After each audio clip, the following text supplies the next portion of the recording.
고맙습니다. 오늘은 웨스트민 신앙고백서 제29장 성찬 3항에 대해서 살펴보고요. 시간이 좀 더 허락하면 4항까지 같이 살펴보겠습니다. 본문이 오늘 강의하는 내용 속에 나오기 때문에 제가 따로 본문을 먼저 읽지 않고 바로 3장을 시작할게요.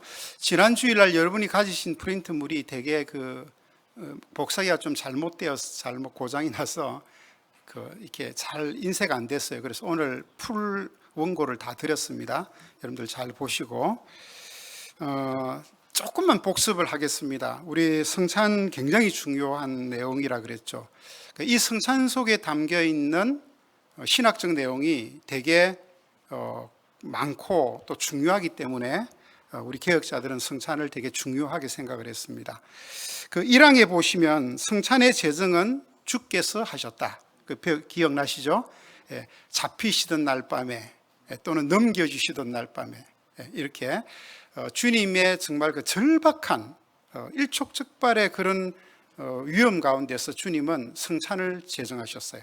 성찬이 얼마나 중요했으면 내일 밤이면 이제 오늘 밤 지나고 내일이면 고통당하시고 십자가에 매달리시는데 주님께서 그 성찬을 제정하심으로 자기 사랑하는 백성들에게 베풀어질 구원의 은혜를 성찬을 제정하셔서 주셨다는 거예요. 그러니까 성찬이 얼마나 중요하면 그 마지막 순간에 이야기를 했을까 이렇게 생각하면 우리가 성찬의 제정이 어마어마하게 중요한 사건이구나 하는 걸 우리가 알게 되죠.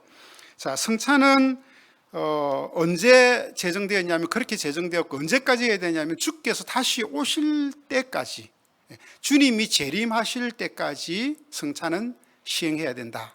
그것으로 봐서 주님의 재림이 있구나. 그죠? 성찬을 제정하신 걸 보면 주님이 초림하셨다는 증거이기도 하고 주님이 오실 때까지 성찬을 거행하라고 하는 말은 이 세상이 뭐예요? 그리스도의 오심으로 인하여 이제 우리는 영원한 하나님의 나라에서 천상의 식탁을 경험하는 날이 있구나. 그러니까 이 세상이 끝이 아니고 마지막이 있다는 걸 우리는 성찬을 통해서 알게 되죠. 그러니까 성찬 안에는 묘하게 어마어마한 내용들이 사실은 담겨 있어요. 그러니까 우리가 성찬을 잘 알고 행한다라고 하는 것은 우리가 믿는 신앙의 내용이 그 안에 담겨 있고 그것을 세상 앞에 드러내는 거예요. 그러니까 성찬이 그냥 주님 죽으심을 기념하는 정도고 교회에서 가끔 한 번씩 하는 이런 정도로 생각하면 절대로 안 된다는 겁니다. 어마어마하게 중요한 내용이 이 성찬의 고백 안에 들어있어서 우리가 그 성찬을 행할 때에 우리는 그 신앙 고백을 성찬을 통해서 드러낸다는 거예요. 그래서 교회가 이것을 소홀히 하면 안 되고, 그죠? 더군다나 이것을 집례할 목사들이 성찬에 대해서 무지하면 정말 성도들이 참 이런 하나님의 큰 은혜를 다 맛보지 못하는 거예요. 자, 그리고 성찬의 목적은 첫 번째는 그리스도의 죽으심을 기억하게 함이고 왜 죽으셨는지 그게 중요하다 그랬죠. 두 번째는 그 죽으심으로 인하여 주어지는 모든 혜택의 보증이다 그랬고요. 세 번째는 신자들이 그리스도 안에서 그것을 함으로 인하여 그들이 자라난다 그랬어요. 자라난다. 네 번째는 그것을 행할 때 우리의 헌신의 의무가 더욱더 큰 의무가 생겨져서 더욱더 헌신된 그리스도인이 되고, 다섯 번째로는 신자들이 그리스도와 더불어 교통을 나눌 뿐 아니라 신자들 안에서도 서로 신비한 몸으로서의 지체로서의 한 몸 공동체를 이룬다. 그래서 성찬을 우리가 바로 배우게 되면 사실은 교회 안에 문제가 생길 수가 없어요. 성찬을 바로 이해하지 못하고 배우지 못하기 때문에 자꾸 교회 안에서 분란이 일어나는 거예요. 너는 너, 나는 나. 그렇게 자꾸 이제 구분이 되어지는 거죠. 좋은 사람, 내가 마음에 안 드는 사람, 이렇게 구분이 돼요. 성찬을 행하게 되면 그런 게 없어집니다. 여러분 어때요? 가족들은 한 식구, 한 가족 집에서 한 밥을 먹는 가족들은 아무리 부부간에 서로 좀 트러블이 생길 수 있을지언정, 또 부모와 자식 간에 좀 못마땅한 게 있을지언정 너는 너, 나는 나 이렇게 안 살잖아요. 그죠? 그래도 또 밥을 먹을 때 되면 같이 밥 먹고, 그죠? 또 한 집에 살고 좀 못마땅해도, 그죠? 또 만나면은 또 에휴 어떻게 내 새끼인데 이렇게 하고 또 넘어가고, 그죠? 이게 한 밥을 먹는 공동체 안에 식구란 말이에요. 식구. 이게 성찬 안에 다 녹아서 있는 거예요. 내가 이해 못하겠어. 이건 없다. 이런 거 있을 수 없다는 거예요. 성찬을 바로 이해하고 바로 성찬을 대하면. 자, 그래서 우리 이제 2항에서는요, 그 성찬에 대한 바른 이해에 대한 내용들을 배웠는데요. 기억나시죠? 특별히 성찬에 대한 바른 이해 가운데 가장 중요한 내용은 성찬이 미사가 아니라는 거예요. 다시 말하면 제사가 아니라는 거죠. 왜냐하면 이것은 주님이 이미 이뤄 놓으신 제사라는 거죠. 그래서 성찬은 절대로 미사가 될 수 없다. 그죠? 예. 성찬은 그 로만 가톨릭 교회의 잘못된 성찬 교리를 2항에서는 지적하면서 제사가 아니라, 왜냐하면 영원한 대제사장이신 예수 그리스도께서 영원한 제물이, 완벽한 제물이 되셔서 뭐예요? 단번에 희생제사를 드림으로 그 제사를 끝내버렸다는 거예요. 그래서 이제 교회는, 그 신자는 그 그리스도의 영원한 제사, 단번에 끝내신 그 제사를 믿고, 그 성찬의 주인이 바로 주님이시고 주체자가 주님이시고 그 성찬을 행하신 분이 주님이시고, 그래서 이제는 인간 제사장이 더 이상 필요하지 않다는 거예요. 예수님이 영원한 제사장이 되셨어. 양도 필요 없어요. 주님이 영원한 제물이 되셨으니까. 그리고 다시 제사를 안 드려도 돼요. 주님이 단번에 드려서 끝내버렸. 근데 캐톨릭은 뭐예요? 지금도 인간 제사장이, 사제가 지금도 제사를 지내. 매주일마다 제사를 지내면서 주님의 몸과 주님의 피로 다시 제사를 드리면서 너희들도 같이 그렇게 제사를 드려야 된다. 이렇게 이야기를 하거든요. 이건 잘못된 거라는 거죠. 자, 이제 오늘 3항에서는 그러면 이 성찬을 어떻게 올바르게 시행할 것인가 라는 부분에 대한 이야기를 하고 있어요.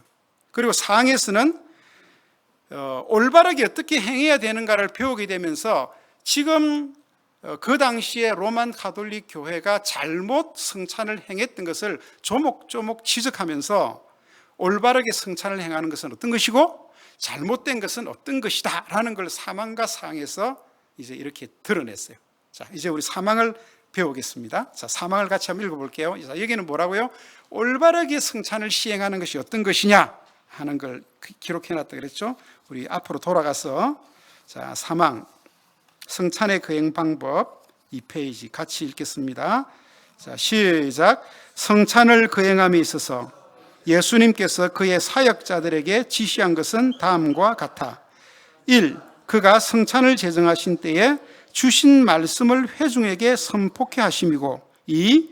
떡과 포도주를 인하여 하나님께 감사하여 그것들을 성별하게 하심. 3 번째, 떡을 떼고 잔을 들어 수찬 자들에게 나누어 주도록 하시되 그들 자신도 참여케 하심. 4 번째, 그 자리에 참석하지 않는 자들에게는 주지 않도록 하신 것이다.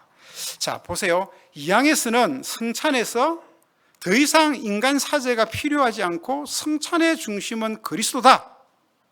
그리스도 외에는 그 성찬의 어떤 다른 것도 그것을 성찬의 의미를 가리는 것이 되면 안 된다 하고, 영원한 대제사장이신, 영원한 제물이 되신, 단번에 제사를 끝내버리신 예수 그리스도를 부각했어요. 그리고 캐톨릭 교회의 인간 사제에 대한 것을 거부합니다. 그리고 사망에 가서는 그 주님께서, 그러나 그 성찬의 주님이 완전한 주인이시고 은혜의 공급자인 것을 드러내기 위하여 누구를 세웠다면 말씀 사역자들을 세웠다는 거예요. 그렇게 해서 2항과 3항 사이에 그리스도뿐이다 그렇게 하신 주님이 이제 그 그리스도뿐이라고 하는 것을 드러내기 위하여 인간 사제는 필요 없고 그 그리스도를 더 부각시키기 위하여 말씀을 전하는 사역자들을 주님이 친히 세우셔서 그들로 하여금 성례를 거행하게 하셨다는 거예요. 이런 말씀이 뭐죠? 복음이죠. 복음이 뭡니까? 그리스도죠.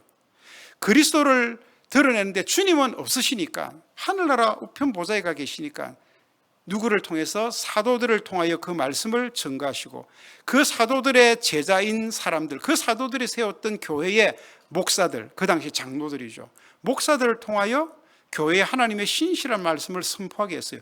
그들로 하여금 보이지 않는 말씀을, 성경을 선포하게 하시고 눈에 보이는 말씀인 성례를 그들로 하여금 집례하게 하셨다는 거예요. 자, 이게 사망에서 제일 중요한 내용입니다. 기억하셔야 됩니다.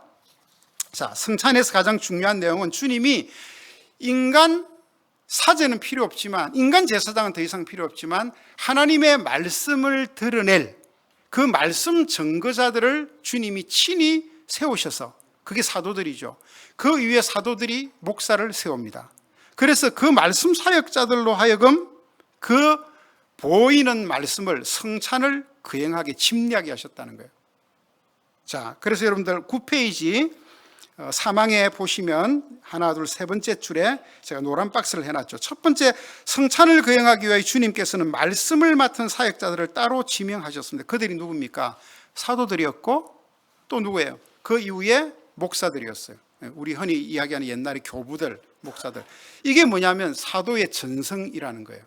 자, 우리가 지난 시간에 우리 신자의 절대적 기준이 뭐가 되어야 된다고요? 사도의 전성이 되어야 된다 그랬잖아요. 그죠? 주님이 친히 하신 말씀과 그 주님으로부터 받은 말씀을 친히 가지고 가르쳤고, 그 가르친 말씀을 친히 그대로 실행하는 교회의 말씀 사역자들, 이게 사도의 전성입니다. 그러니까 이것이 우리의 절대 기준이 되어야 되지, 교회의 전통이나, 그죠? 그 성직자들이 세운 전통이 기준이 되어버리면 안 된다는 거예요. 그 캐톨릭이 지금 잘못 가는 게, 전부 다 이 사람들은 말씀의 그 권위보다도, 기준보다도 뭐예요? 몇 대 교황이 무슨 말씀을 하셨고, 몇 대 교황이 무슨 말씀을 하셨고, 몇 대 교황이 뭐라 그랬고, 이게 더 권위를 갖고 있는 거예요. 그게 잘못됐다는 거죠. 우리는 사도들의 전성 위에 서 있는 거예요. 그러면 신실하신 하나님의 말씀 위에 교회가 서 있고, 신자들이 그것을 바탕으로 삶을 살아가야 된다는 겁니다. 자, 말씀을 맡은 사역자들이 성찬을 거행하게 되어 있는데, 보세요. 그리스도의 말씀을 믿는 것이 구원을 얻는 길이잖아요. 주님께서는 그래서 그 구원을 얻는 길인 그 말씀을 성도들로 하여금 제대로 이해하기 위해서 말씀을 전하는 사역자들을 친히 부르시고 세우시고, 성찬은 보이는 말씀이므로, 은혜의 방편이므로 그것도 그 사역자들로 하여금 그들의 손에 맡겨서 하나님의 말씀이 실수함이 없이 그 백성들에게 완전하게 전해져서 그들로 하여금 구원의 은혜를 누리게 하게끔 했다는 거예요. 이건 주님의 배려죠. 그래서 성찬을 누가 다른 사람이, 말씀을 맡지 않는 다른 사람이 하면 안 된다는 거예요. 담임 목사님이 없다고, 목사가 없다고, 장로님들이 하거나 이렇게 하면 안 된다는 거예요. 그건 성찬이 아니라는 거죠. 이것은 말씀 사역자를 높이기 위함이 아닙니다. 그리스도의 구원의 은혜의 그 사랑이 실수 없이 완전하게 성도들에게 전달되어지기 위해서 그렇게 된다는 거예요. 근데 우리 장로교회는 이렇게 웨스트민 신앙 고백서를 어쨌든 신앙유산을 잘 받아가지고 이런 것들을 잘 우리는 지켜서 했어요. 근데 이제 우리 장로교가 아닌, 물론 제가 다른 교단을 폄하하는 것은 아닙니다. 연약함이 있을 수 있어요. 무지하면 연약해지죠. 모르면. 그래서 사실은 이제 우리 교회도 이전에 가정교회를 했었는데, 우리 교회가 하는 가정교회 말고요, 침례교회에서 따로 하는 가정교회라는 게 있었어요. 그 가정교회에서는 이게 이제 장로교회 이런 교리들을 성찬의 교리를 잘 모르니까, 이 사람들은 웨스트민 신앙 고백서가 뭔지도 잘 몰라요. 그러니까 이런 걸 본 적이 없고 공부한 적이 없으니까 이제 목장을 막 이렇게, 목장의 목자들을 막 이렇게 막 이제 세우기 위해서, 평신도 사역자들을 세우기 위해서 성찬은 목장에서 목자가 인도해 갖고 해도 된다, 그렇게 했어요. 책자에 다 나와 있어요. 그 사람들 이게 이제 가정으로 세우는 교회 뭐 이렇게 그런 거 읽어보면, 그렇게 이게 한때 한국 교회에 이래도 되는가 하는 이게 문제가 됐어요.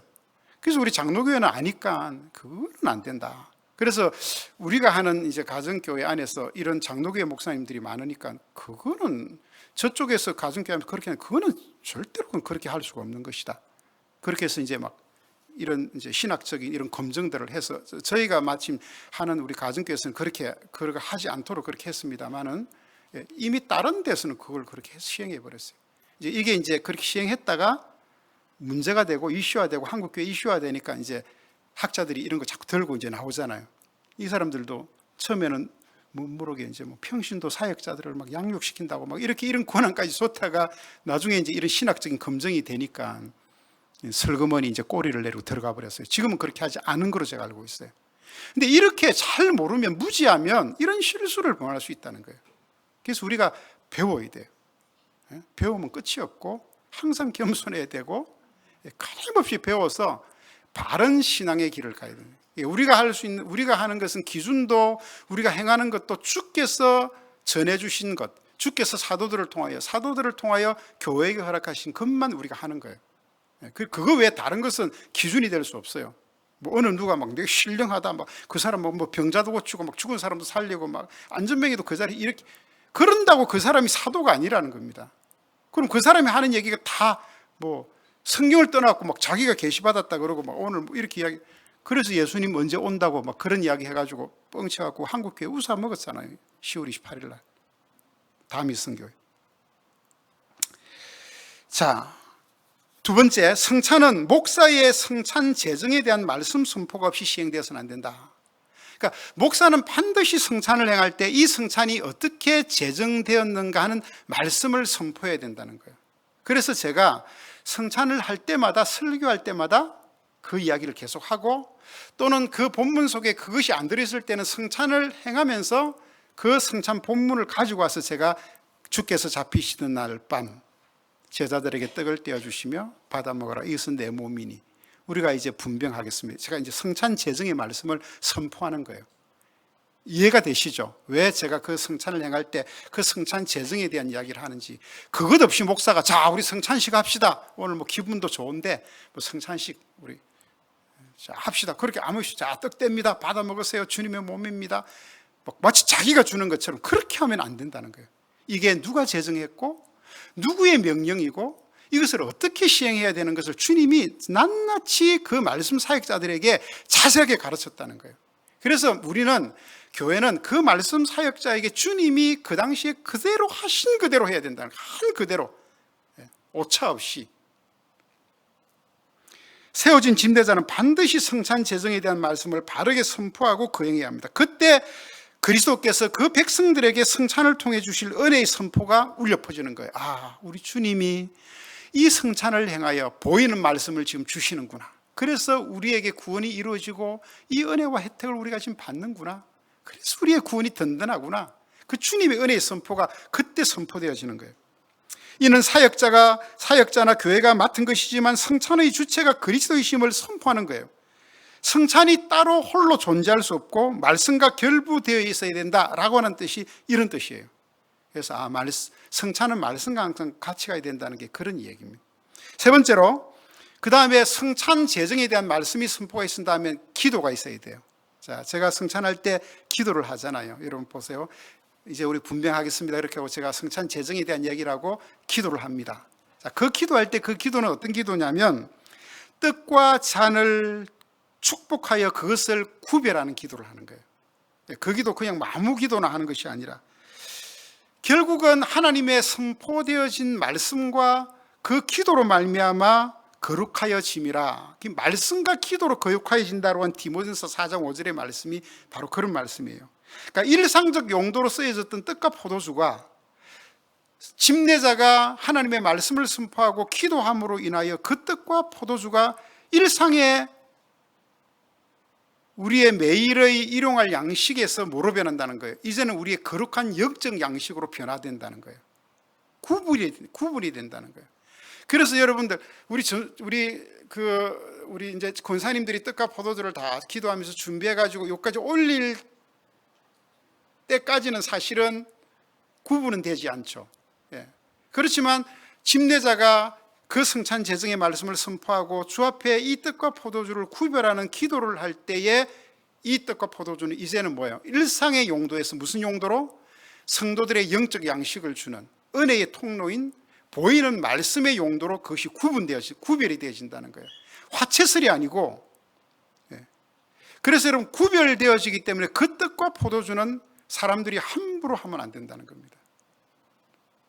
제가 이전에는 우리 이제 교회에서 그 떡과 남은 포도주를 다 땅에다 묻었어요. 옛날부터 우리 전통적으로.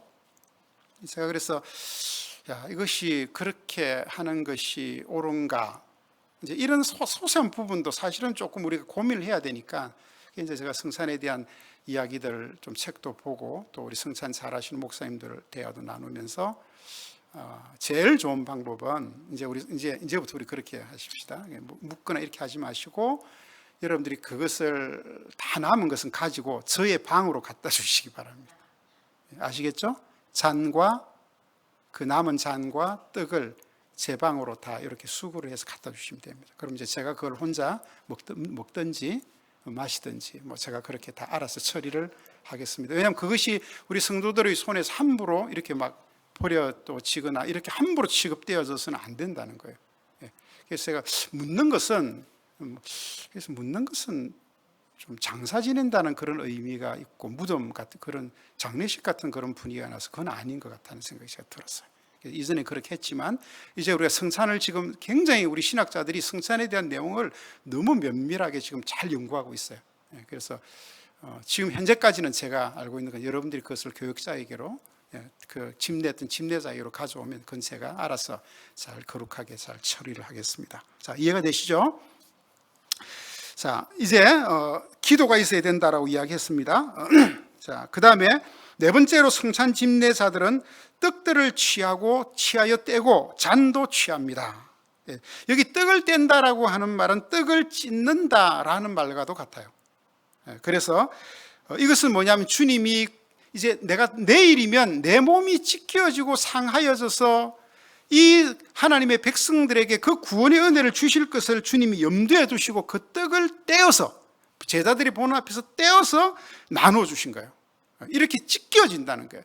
우리 주님이 찢겨지시고 상하시고 주님이 피를 흘리셔야 여러분 우리가 혜택을 구원의 은혜를 받는 거 아니에요. 그죠? 그래서 신약 성경에서는 이 성찬을 어떻게 시행할 것인가에 대한 소개를 할 때 대부분 떡을 떼어라고 하는 표현을 다 썼어요. 떡을 떼어. 그냥 성찬을 행했다는 것이 아니라 반드시 떡을 떼어 이런 표현이 그 앞에 있어요. 제가 몇 군데 찾았는데요. 누가복음 6장 41절 오병이어에도 보면 주님께서 축사하시고 떡을 떼어 제자들에게 나눠주시고 사람들에게 나눠주라고 하셨어요. 또 보면 누가복음 22장 성찬 제정에 대한 또 떡을 떼어 감사기도 하시고 떼어 그들에게 주시매 그랬고요. 사도행전에서도 뭐라 그랬냐면 그들이 사도들의 가르침을 받아 서로 교제하며 떡을 떼며 그랬어요. 떼며. 그 다음에 사도행전 20장 7절에 보니까 초대교회도 예배를 드릴 때에 그들이 주간의 첫날에 우리가 떡을 떼려 하여 모였더니 예배할 때에 떡을 떼려 모였다. 이렇게 이 떡을 떼는 행위가 굉장히 중요합니다. 왜냐하면 떡이 생명의 떡이 예수님을 가리키잖아요. 기독론. 떡을 떼어 찢어서 십자가의 그 은혜와 그 사랑을 사람들에게 내가 이렇게 내 몸을 찢어 상해서 너희를 구원하겠다고 하는 구원론. 이 성찬을 행할 때 떡을 뗄 때 그 기독론과 구원론이 그 안에 고스란히 담겨 있는 거예요. 우리가 그렇게 해서 은혜를 입고 그렇게 해서 우리가 구원을 받았구나 하는 것을 성도들이 눈으로 보는 거예요. 성찬은 오감에다가 호소하는 거거든요. 자, 이제 한 장 넘어가고요. 자, 이것은 또 보세요. 성찬은 그러니까 기독론과 구원론을 이야기할 뿐 아니라 교회론도 이야기하고 있어요.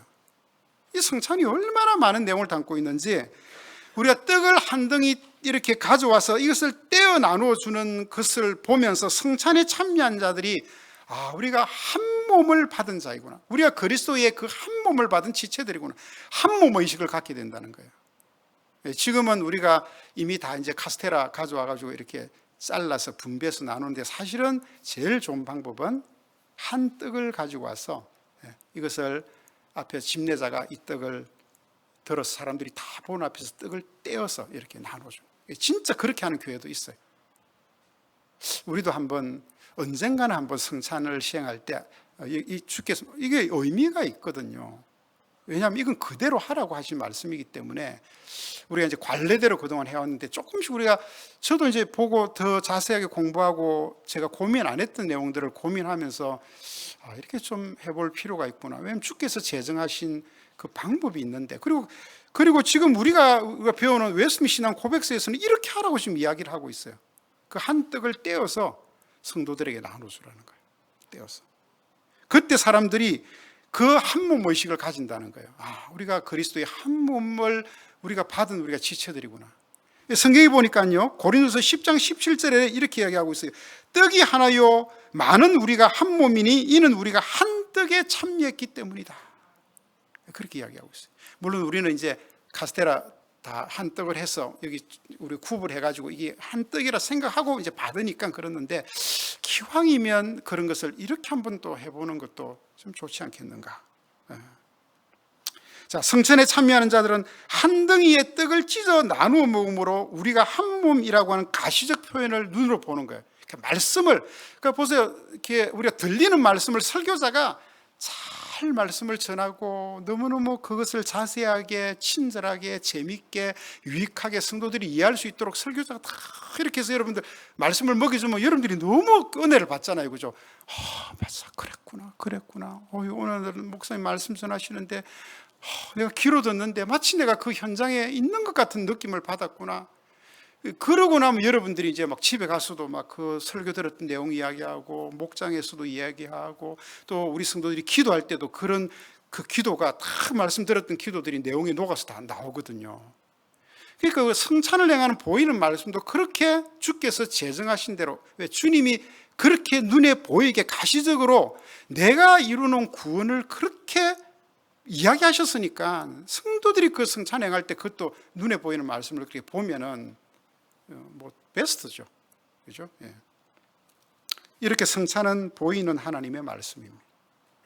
그리고 집례자는 잔을 들어서 이제는 떡뿐 아니라 잔도 들어서 마시고, 자기도 마시고 참여한 자들에게도 나눠줘야 돼요. 이것은 성찬을 제정하신 주님의 명령입니다. 오늘 가톨릭 교회가 사제만 마시고 성도들에게는 잔을 주지 않는 것은 이거는 어불성설입니다. 왜냐하면 마태복음 26장 27절 우리 같이 한번 읽어보겠습니다. 있죠? 같이 읽게요. 시작. 또 잔을 가지사 감사기도 하시고 그들에게 주시며 이르시되 너희가 다 이것을 마시라. 누구는 마시고 누구는 마시지 말, 그런 얘기가 없어요. 다 마시라. 떡만 받고 잔을 안 받으면 안 됩니다. 그래서 성찬식 때 다 잔을 돌린 이후에, 그죠?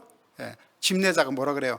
떡을 받으시고 잔을 아직 받지 않으신 분들이 있으면 손을 들어 표시해 주시기 바랍니다 라는 멘트를 반드시 해요. 왜냐하면 떡을 받은 자는 반드시 잔을 함께 받아야 되기 때문에. 그래서 묻고 확인하는 거예요. 그러니까 여러분들 성찬 행할 때 이 집례자 목사가 하는 얘기 한마디 한마디가 그냥 내가 대충 이렇게 하는 게 아니라는 겁니다. 이것을 다 확인하고 말씀에 있는 대로 시행을 하려고 하는 거예요. 자, 마지막으로 다섯 번째로, 그곳에 참석하지 않는 사람들에게는 떡과 잔을 주지 않습니다. 옛날에 우리 할머니들이 이게 주님의 몸과 피라니까 떡을 안 먹고 손주 주려고, 주님의 몸을 우리 손주가 먹으면 얼마나 건강하게 되겠냐. 집에 또 환자가 있는 분들은 주님의 몸을 먹으면 병이 나을 거야. 그래갖고 떡을 장로님들이 이렇게 가면 다 해주는데 떡을 먹는 척하고 안 먹고 그냥 가방 안에다 손수건에 몰래 싸갖고 집에 가서 손주들에게 주고 또 아픈 환자들에게 주고, 이런 예가 실제로 있었어요. 그렇게 해서는 안 된다는 거예요. 그거는 마치 그것을 미신처럼, 물론 나쁜 마음은 아닌데 그렇게 되면 그것이 미신처럼 될 확률이 많다는 거예요. 그 뜻과 그게 주님을 기념하는 것이고 또 상징하는 것이고 그 일을 행하여 우리가 그 믿음을 세우는 것인데, 그게 마치 이렇게 막 그 자체의 능력이 있는 것처럼 그렇게 해서는 안 된다.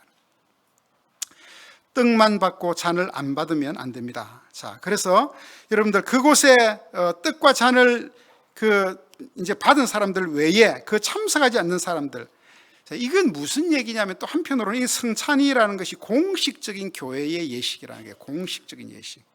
그래서 우리가 성찬을 할 때는 시간과 장소를, 그리고 성찬위원들을 반드시 분병위원이 누구고 분잔위원이 누구고 하는 것을 배정해서 미리 공지해 주는 거예요. 교회 공식적인 행사이기 때문에. 그리고 그 공지를 들었던 모든 해당되는 이제 교인들은 다 함께 모여 성찬식에 참여하는 거예요. 그래서 성찬식 할 때 우리 교회의 학생들 또 청년들 애들 대회 잘 안 오니까 이제 제가 이제 교역자들에게 반드시 광고해서 성찬을 세례를 받은 자들은 이 성찬식에 하나님의 은혜의 방편인 보이는 말씀 가운데 나오게 하라고 제가 이제 광고를 하라고 이야기를 하죠. 이거 우리 잘 모르면 애들은요, 세례는 받았는데 예배를 대회에 참석을 안 하니까 애들은 뭐 내가 세례의 의미가 뭔지, 성찬의 의미, 그리고 아이들이 이제 어른이 되고 신앙생활을 하니까 어른이 돼서도 성찬이 뭔지 잘 몰라. 그래 되면 이제 깜깜이가 되는 거죠. 이런 하나님의 큰 은혜를 아이들이 경험하지 못하는 거예요. 뭐 그 아이들이 뭐 자라서 제대로 된 신앙인이 되겠어요. 자, 그래서 해당하는 자들이 다 함께 모여 성찬식에 참여하는데, 성찬식이 이렇게 공식적으로 우리 당회가 함께 할 때에 교회가 공식적으로 그걸 베푸는 것이 사적이 되어서는 안 된다는 겁니다. 그래서 우리 성찬식은 교회의 중요한 공적 예식이다. 어떤 예식보다 중요한. 그래서 우리 헌법에는 최소 일주일 전에 성찬을 공고해야 된다. 그래서 모든 사람들이 성찬을 준비하고 오라는 거예요. 그냥 모르고 털레 교회 왔다가 오늘 성찬 안 해? 이렇게 하면 안 된다는 거예요. 이렇게 하면 주님이 이렇게 우리에게 친히 이렇게 제정하실 때 하신 거예요. 자, 이제 제가 오늘 본문인 성찬 제정에, 그러면 우리가 지금 웨스트 신앙 고백서를 통하여 성찬 제정에 대한, 올바른 성찬 제정에 대한 말씀을 보았는데, 성경은 이것에 대해서 정말 뭐 다르게 이야기하고 있는가? 정말 똑같은 이야기를 하고 있는가? 우리 신앙 고백과 하나님의 말씀이 일치하는가를 한번 좀 보겠습니다. 자, 고린도서 11장 23절, 제가 본문을 일부러 써놨어요. 보세요. 내가 너희에게 전한 것. 이건 바울이, 지금 사도 바울은 예수님의 사실은 생애의 제자는 아니잖아요. 돌아가시고 예수님을 만났어요. 그리고 그분으로부터 사도지만 다른 사도들에게 들은 말씀도 있지만, 바울은 사실은 예수님과 생애를 같이 하지 못했기 때문에 직접 예수님으로부터, 주님으로부터 계시를 받은 자예요. 그래서 바울이 뭐라고 해요? 내가 여러 계시를 받은 것이 너무 많아. 자랑할 것이 많지만, 내가 3,000층에도 갔다 왔지만, 그런 얘기를 하죠. 이 바울이 내가 너희에게 전한 것은 내가 주께 받은 것이니 라고 이야기를 해요. 보세요. 사도 바울이 다른 사도들에게 들은 게 아니다라는 거예요. 내가 주께 받은 것이니, 친히 주로부터 내가 받은, 이게 사도의 전성이에요. 그러니까 우리는 이것 외에는 다른 것을 기준하면 안 된다는 거예요. 누가 유명해서 그런 얘기를 한다고 그 사람이 진리가 아니고, 대형교회 목사가 이야기했다고 그 사람의 말씀이 진리가 아니라는 거예요. 주님께서 대체 뭐라고 하셨고, 그 말씀을 받은 사도들이 대체 뭐라고 이야기하셨고, 초대교회의 목회자들이 그 예배를 드리면서 그 사도들이 받은 말씀을 어떻게 바르게 이해하고 이단들과 싸워가며 그것을 지켜낸 것이 대체 뭐냐? 그래서 제가 이야기했습니다.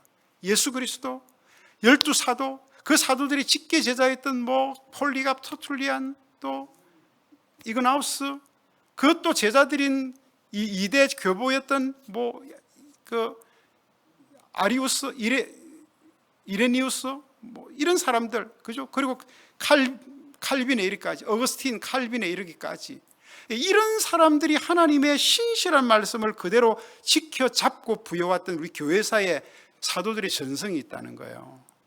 우리 공부를 안 하면 안 된다는 겁니다. 사실은 교회사가 대체 뭔지, 교회 역사가 뭔지 깜깜해서 말씀을 봐도 하나도 이해가 안 되는 거죠. 여러분, 한번 물어볼게요. 지금 우리가 좀 교리 공부를 좀 하고 교회사 공부를 하면서 여러분들이 성경을 보니까 성경이 조금 달라 보이지 않아요? 이해가 훨씬 빨라요. 그리고 여러분들 성경을 보고 또 그 말씀 보고 교리를 또 들으니까 정리가 되잖아요. 그죠? 이게 교리와 우리의 신앙 고백 같은 교리와 성경은요, 이건 서로 선순환 작용을 해요. 교리를 반듯하게 알고 있으면 말씀을 볼 때 훨씬 이게 빨리빨리 들어와요. 항상 말씀 보면서 이게 대체 이해가 안 되고 조금 의심스럽고, 이게 뭐냐, 교리에 깜깜하니까 그런 거예요. 성도들이 이런 걸 공부를 잘 안 하려고 그래요. 학교 다닐 때 공부하는 게 너무 힘들어요. 우리 또 공부 너무 많이 시켰잖아요. 그죠? 이제 공부 그러면 막 교회에서도 공부해야 되나 그러고 머리가 아픈 거야. 근데 아니에요. 말씀은 좀 우리가 배워야 돼. 자, 뭐 우리 지금 배우는 것들 여러분 잘 따라오고 있으니까 저는 수요 예배 때 오신 여러분들 참 좋아요. 저는 굉장히 그래도 참 우리 성도들이 열심을 내어서 믿음의 길을 가려고 애쓰시는구나. 잘 들어서 잘 모를 수 있지만요, 자꾸 들으면 이제 정리가 돼요. 이게 교리가 또 나오고 또 나오고 또 나오고 자꾸 반복되거든요. 자, 그래서 보세요. 내가 너에게 전한 것은 주께 받은 것이니 곧 주 예수께서 잡히시던 밤에 떡을 가지사 축사하시고, 아까 기도했다고 했죠. 성찬에 따른 이름은 유카리스트예요. 그건 감사기도입니다. 그래서 기도는 뭘 위해서 기도했다 그랬죠? 그 떡과 잔을 구별하기 위하여 일상적인 용도에서 특별한 은혜의 용도로 바꾸기 위해서 기도하는 거예요. 자, 그 다음에 이것을 어때요? 떼어라는 게 중요하다 그랬죠. 떼어서. 주님은 이제 내일이면 자신의 몸이 십자가에서 어떻게 지키실 것인가를 다 하시면서 그것을 떼어 제자들에게 상징적으로 보여주시는 거예요. 이것을 내 몸을 찢어서 이것은 내 몸이다 보여주시는 것이죠. 이르시되 말씀하시는 거죠. 이제 이것은 유월절 떡이 아니라 성찬의 떡이라는 거예요. 앞으로 너희들이 이제는 유월절 안 지내도 된다는 거예요. 성찬을 행하라는 거죠. 이것은 너희를 위하는 내 몸이니 이것을 행하여 나를 기념하라 하시고 19에 그 위에 또한 그와 같이 잔을 가지시고 이르시되 이 잔은 내 피로 세운 새 언약이니 내 피로 세운 새 언약이다. 너희의 죄사함과 구원을 위한 새 언약이라는 거예요. 그 언약의 잔이. 그러니까 이게 축복의 잔이죠. 이것을 행하여 마실 때마다 나를 기념하라 하셨으니 나를 위하신 주님을 기억하는 것이 믿음이죠. 이런 믿음이 뭐가 믿음입니까? 믿음의 내용이 뭐라 그랬죠? 그리스도, 하나님, 십자가, 부활, 성천, 재림. 다 이게 믿음의 내용들이에요. 주님이 나를 위하셨다는 것을 기억하는 게 믿음 아니에요. 성찬을 행할 때 그거를 기억하라는 거예요. 그 믿음을 가지라는 거예요.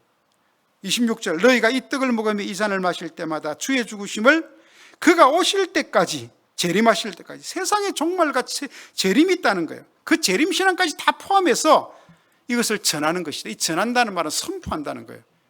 여러분 우리가 성찬을 참여하여 떡과 잔을 나눌 때 우리는 주가 우리의 구원자시고 그리스도가 우리를 위해 죽으시고 부활하시고 앞으로 다시 오셔서 영원한 하나님의 나라를 만드실 것을 우리가 성찬을 행할 때 선포하는 거예요.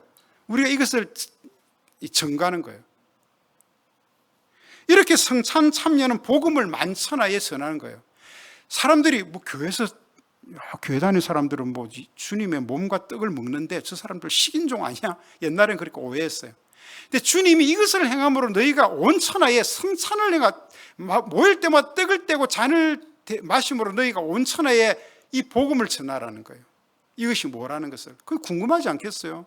대체 저것들을 만나서 맨날 떡 떼고 포도주 마시고 하는데 저게 대체 뭘까? 신자의 바른 전도 행위, 이것만큼 바른 전도가 없어요. 성찬을 행할 때마다 하나님의 아들이 우리를 위하여 자신의 몸을 찢으시고 자기의 피를 흘려 우리를 구원하셨다. 그 구원의 열매가 바로 우리고 그 구원의 열매가 바로 교회이다. 우리는 그분이 베푸신 그 은혜의 자리 사랑을 기념하기 위하여 이 성찬을 대한다. 나 자신뿐 아니라 우리의 온 형제자매가 이 떡과 잔에 참여함으로 우리는 그리스도와 더불어 한 몸이다. 우리는 하나님의 집이다. 우리는 교회다. 성령의 전이다. 이런 우리를 드러내는 거죠. 이 제약된 땅에서 완전하게 우리를 구원하시어 저 천상의 식탁에 앉히시려고 우리 주님은 다시 오신다. 성찬을 완성하시기 위하여.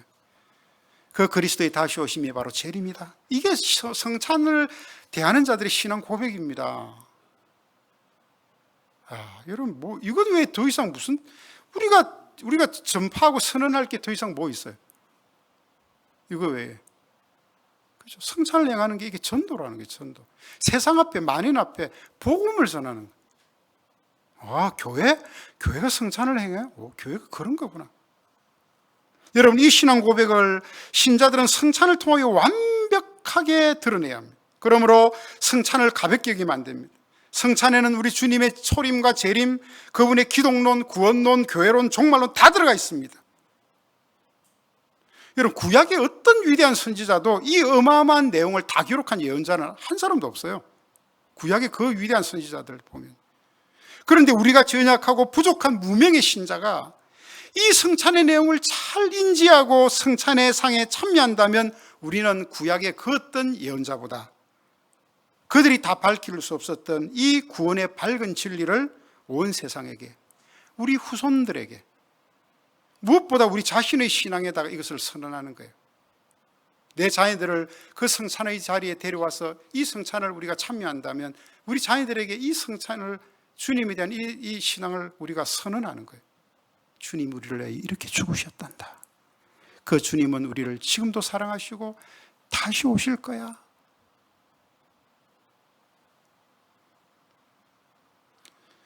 그리고 고린도전서 11장 27절 마지막 절을 보니까 그러므로 누구든지 주의 떡이나 잔을 합당하지 않게 먹고 마시는 자는 주의 몸과 피에 대하여 죄를 짓는 것이라. 성찬이 너무 귀하고 너무 아름다운 거지만 그것에 대한 의미도 모르고 부당하게, 합당치 않게 아무나 성찬에 참여하면 그건 자기 몸에다가 죄를 짓는 거라는 거예요. 주의 몸을 욕되게 하는 거라는 거예요. 그러므로 성찬 제중의 말씀과 기도로 거룩하게 구별된 떡과 포도주는 이제는 주님의 떡이고 주님의 잔입니다. 그래서 우리는 그것을 합당하지 않게 먹고 마셔야 합니다.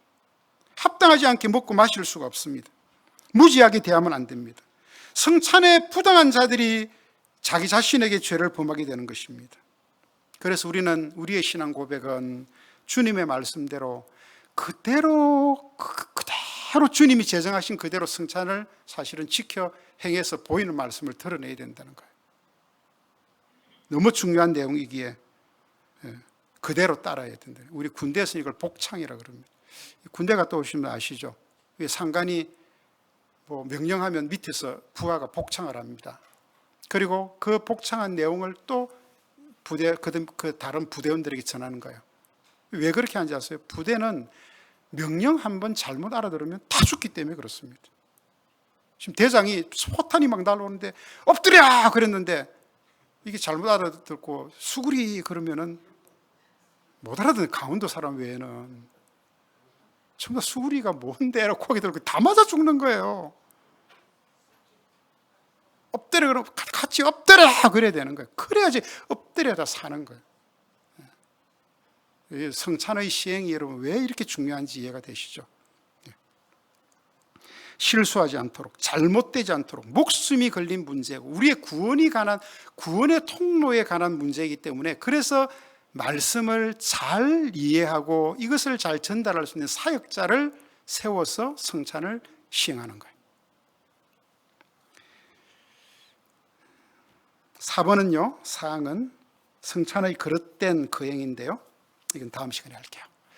자, 이거는 이제 사망에 있는 내용들을 잘 이해했으니까 바르게 시행하는 것이 이런 건데 안 바르게 시행했던 그 당시 가톨릭 교회가 어떻게 했구나라는 것이 사항에 있는 내용들인데 6개예요. 여러분들이 읽어보시면 다 그냥 금방 이해가 될 내용들이니까 이건 제가 다음 시간에 또 하면서 이것들을 같이 읽으면서